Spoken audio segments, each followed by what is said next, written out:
بسم الله الرحمن الرحيم.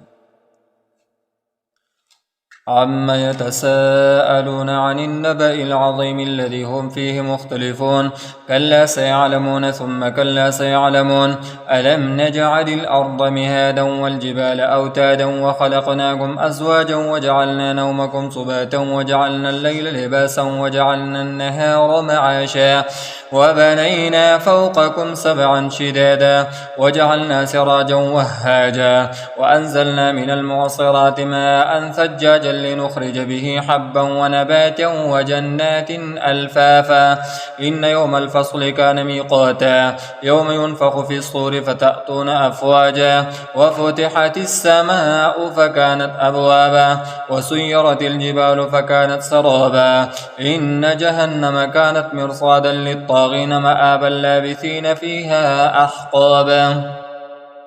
لا يذوقون فيها بردا ولا شرابا إلا حميما وغساقا جزاء وفاقا إنهم كانوا لا يرجون حسابا وكذبوا بآياتنا كذابا وكل شيء أحصيناه كتابا فذوقوا فلن نزيدكم إلا عذابا إن للمتقين مفازا حدائق وأعنابا وكواعب أترابا وكأسا دهاقا لا يسمعون فيها لغوا ولا كذابا جزاء من ربك عطاء حسابا رب السماوات والأرض وما بينهما الرحمن لا يملكون منه خطابا يوم يقوم الروح والملائكة صفا لا يتكلمون إلا من أذن له الرحمن وقال صوابا